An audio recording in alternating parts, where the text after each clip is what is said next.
Pada zaman para hakim memerintah, ada kelaparan di tanah Israel. Lalu pergilah seorang dari Betlehem Yehuda beserta istrinya dan kedua anaknya laki-laki ke daerah Moab untuk menetap di sana sebagai orang asing. Nama orang itu ialah Elimelek, nama istrinya Naomi, dan nama kedua anaknya Mahlon dan Kilion. Semuanya orang-orang Efrata dari Betlehem Yehuda. Dan setelah sampai ke daerah Moab, diamlah mereka di sana. Kemudian matilah Elimelek suami Naomi, sehingga perempuan itu tertinggal dengan kedua anaknya. Keduanya mengambil perempuan Moab, yang pertama bernama Orpa, yang kedua bernama Rut. Dan mereka diam di situ kira-kira 10 tahun lamanya. Lalu matilah juga keduanya, yakni Mahlon dan Kilion, sehingga perempuan itu kehilangan kedua anaknya dan suaminya. Kemudian berkemaslah ia dengan kedua menantunya, dan ia pulang dari daerah Moab, sebab di daerah Moab ia mendengar bahwa Tuhan telah memperhatikan umatnya dan memberikan makanan kepada mereka. Maka berangkatlah ia dari tempat tinggalnya itu bersama-sama dengan kedua menantunya. Ketika mereka sedang di jalan untuk pulang ke tanah Yehuda, berkatalah Naomi kepada kedua menantunya itu, "Pergilah, pulanglah masing-masing ke rumah ibunya. Tuhan kiranya menunjukkan kasih-Nya kepadamu, seperti yang kamu tunjukkan kepada orang-orang yang telah mati itu dan kepadaku. Kiranya atas karunia Tuhan, kamu mendapat tempat perlindungan masing-masing di rumah suaminya." Lalu diciumnyalah mereka, tetapi mereka menangis dengan suara keras dan berkata kepadanya, "Tidak, kami ikut dengan kau pulang kepada bangsamu." Tetapi Naomi berkata, "Pulanglah anak-anakku, mengapakah kamu turut dengan aku? Bukankah tidak akan ada lagi anak laki-laki yang kulahirkan untuk dijadikan suamimu nanti? Pulanglah anak-anakku, pergilah, sebab sudah terlalu tua aku untuk bersuami. Seandainya pikirku ada harapan bagiku, dan sekalipun malam ini aku bersuami, bahkan sekalipun aku masih melahirkan anak laki-laki, masakan kamu menanti sampai mereka dewasa? Masakan karena itu kamu harus menahan diri dan tidak bersuami? Janganlah kiranya demikian, anak-anakku. Bukankah jauh lebih pahit yang aku alami daripada kamu? Sebab tangan Tuhan teracung terhadap aku." Menangis pula mereka dengan suara keras. Lalu Orpa mencium mertuanya itu minta diri, tetapi Rut tetap berpaut padanya. Berkatalah Naomi, "Telah pulang iparmu kepada bangsanya dan kepada para allahnya. Pulanglah mengikut iparmu itu." Tetapi kata Rut, "Janganlah desak aku meninggalkan engkau dan pulang dengan tidak mengikuti engkau. Sebab kemana engkau pergi, ke situ jugalah aku pergi, dan di mana engkau bermalam, di situ jugalah aku bermalam. Bangsamu lah bangsaku dan Allahmu lah Allahku. Di mana engkau mati, aku pun mati di sana, dan di sanalah aku dikuburkan. Beginilah kiranya Tuhan menghukum aku, bahkan lebih lagi daripada itu, jikalau sesuatu apapun memisahkan aku dari engkau selain daripada maut." Ketika Naomi melihat bahwa Rut berkeras untuk ikut bersama-sama dengan dia, berhentilah ia berkata-kata kepadanya, dan berjalanlah keduanya sampai mereka tiba di Betlehem. Ketika mereka masuk ke Betlehem, gemparlah seluruh kota itu karena mereka, dan perempuan-perempuan berkata, "Naomi kah itu?" Tetapi ia berkata kepada mereka, "Janganlah sebutkan aku Naomi, sebutkanlah aku Mara, sebab Yang Maha Kuasa telah melakukan banyak yang pahit kepadaku. Dengan tangan yang penuh aku pergi, Tetapi dengan tangan yang kosong Tuhan memulangkan aku. Mengapakah kamu menyebutkan aku Naomi? Karena Tuhan telah naik saksi menentang aku, dan Yang Maha Kuasa telah mendatangkan malapetaka kepadaku. Demikianlah Naomi pulang bersama-sama dengan Rut, perempuan Moab itu, menantunya, yang turut pulang dari daerah Moab, dan sampailah mereka ke Betlehem pada permulaan musim menuai jelai. Naomi itu mempunyai seorang sanak dari pihak suami, seorang yang kaya raya dari kaum Elimelek, namanya Boas. Maka Rut, perempuan Moab itu, berkata kepada Naomi, "Biarkanlah aku pergi ke ladang memungut bulir-bulir jelai di belakang orang yang murah hati kepadaku." Dan sahut Naomi kepadanya, "Pergilah anakku." Pergilah ia, lalu sampai di ladang dan memungut jelai di belakang penyapit-penyapit. Kebetulan ia berada di tanah milik Boas yang berasal dari kaum Elimelek. Lalu datanglah Boas dari Betlehem. Ia berkata kepada penyapit-penyapit itu, "Tuhan kiranya menyertai kamu." Jawab mereka kepadanya, "Tuhan kiranya memberkati Tuhan." Lalu kata Boas kepada bujangnya yang mengawasi penyapit-penyapit itu, "Dari manakah perempuan ini?" Bujang yang mengawasi penyapit-penyapit itu menjawab, "Dia adalah seorang perempuan Moab. Dia pulang bersama-sama dengan Naomi dari daerah Moab. Tadi ia berkata, 'Izinkanlah kiranya aku memungut dan mengumpulkan jelai dari antara berkas-berkas jelai ini di belakang penyapit-penyapit.' Begitulah ia datang dan terus sibuk dari pagi sampai sekarang, dan seketika pun ia tidak berhenti."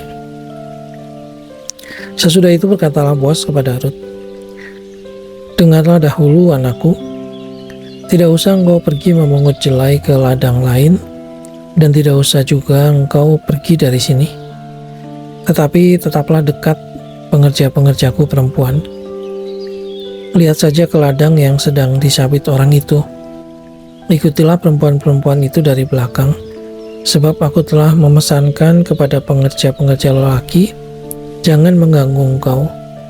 Jika engkau haus, pergilah ke tempayan-tempayan dan minumlah air yang dicedok oleh pengerja-pengerja itu." Lalu sujudlah Rut menyembah dengan mukanya sampai ke tanah dan berkata kepadanya, "Mengapakah aku mendapat belas kasihan daripadamu sehingga Tuhan memperhatikan aku, padahal aku ini seorang asing?" Boas menjawab, "Telah dikabarkan orang kepadaku dengan lengkap segala sesuatu yang kau lakukan kepada mertuamu sesudah suamimu mati, dan bagaimana engkau meninggalkan ibu bapamu dan tanah kelahiranmu, serta pergi kepada suatu bangsa yang dahulu tidak engkau kenal. Tuhan kiranya membalas perbuatanmu itu, dan kepadamu kiranya dikaruniakan upahmu sepenuhnya oleh Tuhan Allah Israel, yang di bawah sayapnya engkau datang berlindung." Kemudian berkatalah Rut, "Memang aku mendapat belas kasihan daripadamu ya Tuanku, sebab Tuhan telah menghiburkan aku dan telah menenangkan hati hambamu ini, walaupun aku tidak sama seperti salah seorang hamba-hambamu perempuan."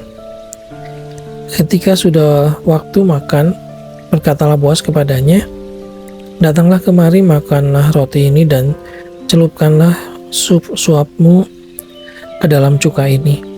Lalu duduklah ia di sisi penyapit-penyapit itu, dan Boas mengunjukkan berti gandum kepadanya. Makanlah Rut sampai kenyang, bahkan ada sisanya. Setelah ia bangun untuk memungut pula, maka Boas memerintahkan kepada pengerja-pengerjanya, dari antara berkas-berkas itu pun ia boleh memungut, janganlah ia diganggu. Bahkan haruslah kamu dengan sengaja menariknya sedikit-sedikit dari onggokan jelai itu untuk dia dan meninggalkannya supaya dipungutnya.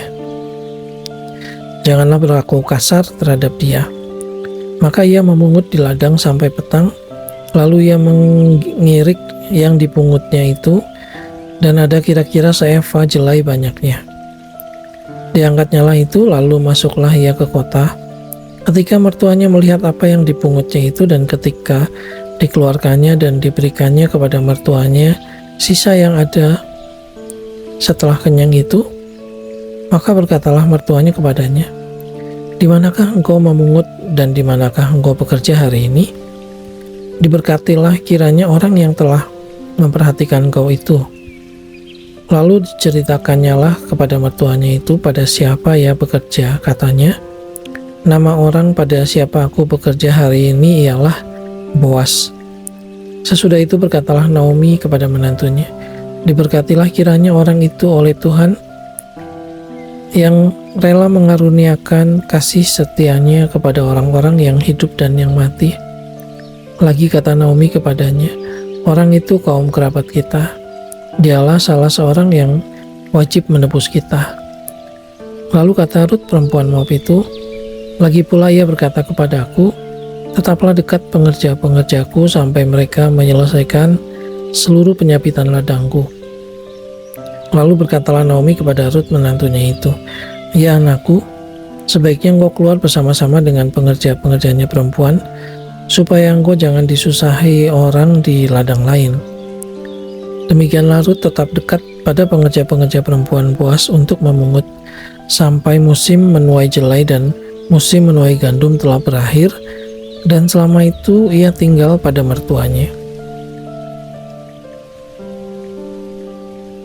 Lalu Naomi, mertuanya itu berkata kepadanya, "Anakku, apakah tidak ada baiknya jika aku mencari tempat perlindungan bagimu supaya engkau berbahagia?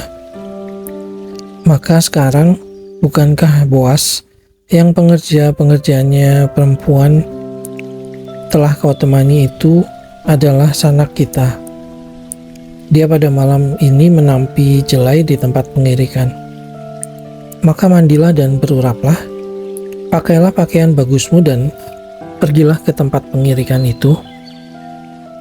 Tetapi janganlah engkau ketahuan kepada orang itu sebelum ia selesai makan dan minum. Jika ia membaringkan diri tidur, haruslah engkau perhatikan baik-baik tempat ia berbaring, kemudian datanglah dekat. Singkapkanlah selimut dari kakinya dan berbaringlah di sana. Maka ia akan memberitahukan kepadamu apa yang harus kau lakukan." Lalu kata Rut kepadanya, "Segala yang kau katakan itu akan kulakukan." Sesudah itu pergilah ia ke tempat pengirikan dan dilakukannya lah tepat seperti yang diperintahkan mertuanya kepadanya. Setelah Boas habis makan dan minum dan hatinya gembira, datanglah ia untuk membaringkan diri tidur pada ujung timbunan jelai itu.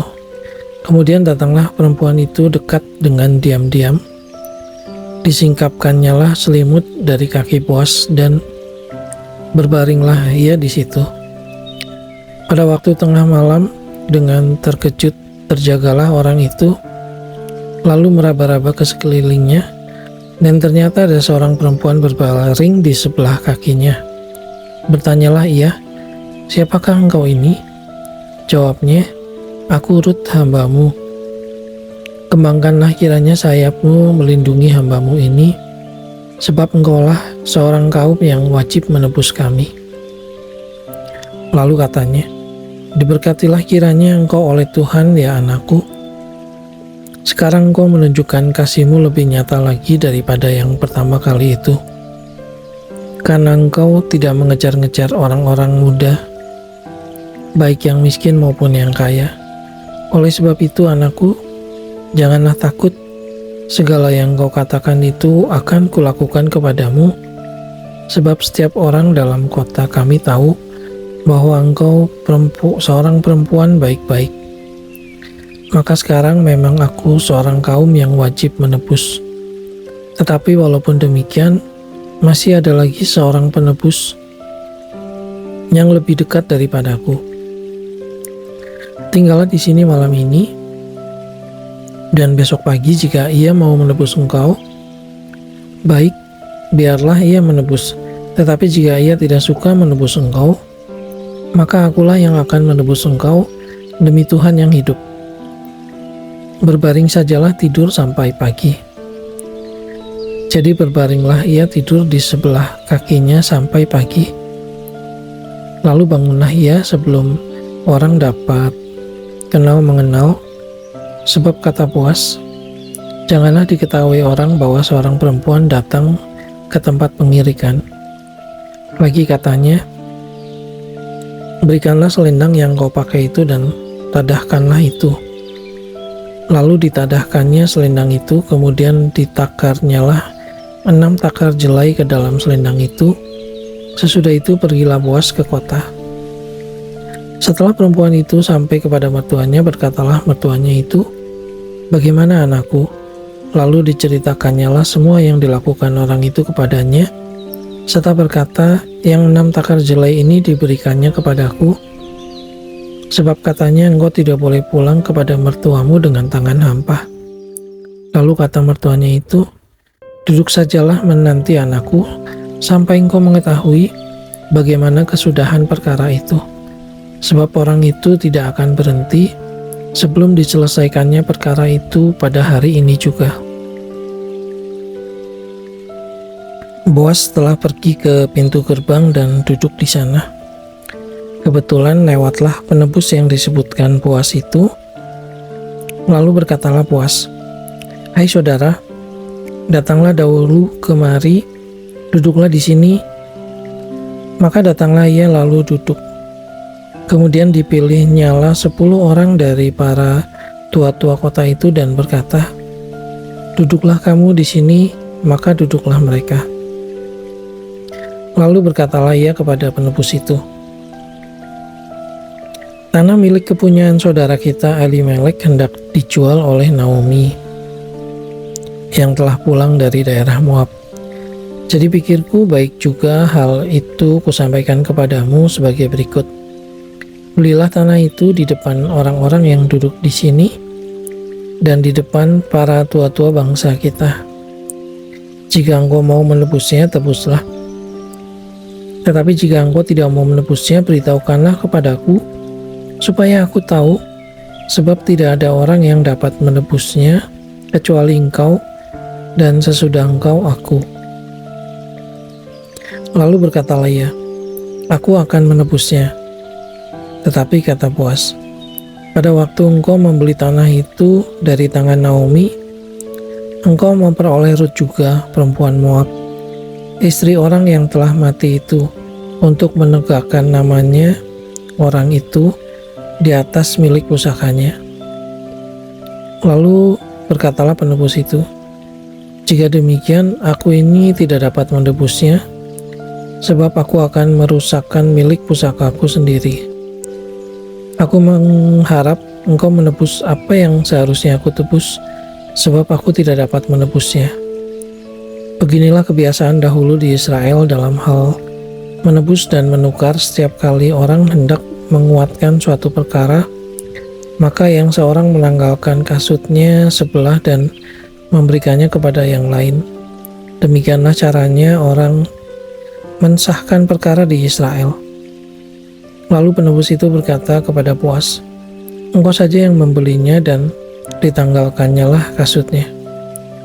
Kemudian berkatalah Boas kepada para tua-tua dan kepada semua orang di situ, "Kamulah pada hari ini menjadi saksi bahwa segala milik Elimelek dan segala milik Kilion dan Mahlon aku beli dari tangan Naomi, juga Rut perempuan Moab itu, istri Mahlon, aku peroleh menjadi istriku untuk menegakkan nama orang yang telah mati itu di atas milik pusakanya. Demikianlah nama orang itu tidak akan lenyap dari antara saudara-saudaranya dan dari antara warga kota. Kamulah pada hari ini menjadi saksi." Dan seluruh orang banyak yang hadir di pintu gerbang dan para tua-tua berkata, "Kamilah menjadi saksi. Tuhan kiranya membuat perempuan yang akan masuk ke rumahmu itu sama seperti Rahel dan Lea, yang keduanya telah membangunkan umat Israel. Biarlah engkau menjadi makmur di Efrata dan biarlah namamu termasyhur di Betlehem. Keturunanmu kiranya menjadi seperti keturunan Peres yang dilahirkan Tamar bagi Yehuda oleh karena anak-anak yang akan diberikan Tuhan kepadamu dari perempuan muda ini. Lalu Boas mengambil Rut dan perempuan itu menjadi istrinya dan dihampirinyalah dia. Maka atas karunia Tuhan perempuan itu mengandung lalu melahirkan seorang anak laki-laki. Sebab itu perempuan-perempuan berkata kepada Naomi, "Terpujilah Tuhan yang telah rela menolong engkau pada hari ini dengan seorang penebus. Termasyurlah kiranya nama anak itu di Israel. Dan dialah yang akan menyegarkan jiwamu dan memelihara engkau pada waktu rambutmu telah putih. Sebab menantumu yang mengasihi engkau telah melahirkannya, perempuan yang lebih berharga bagimu dari 7 anak laki-laki." Dan Naomi mengambil anak itu serta meletakkannya pada pangkuannya, dan dialah yang mengasuhnya.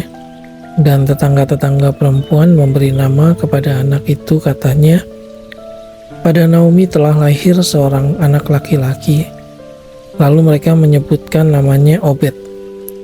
Dialah ayah Isai, ayah Daud. Inilah keturunan Peres. Peres memperanakan Hesron, Hesron memperanakan Ram, Ram memperanakan Aminadab, Aminadab memperanakan Nahason, Nahason memperanakan Salmon, Salmon memperanakan Boas, Boas memperanakan Obed, Obed memperanakan Isai, dan Isai memperanakan Daud.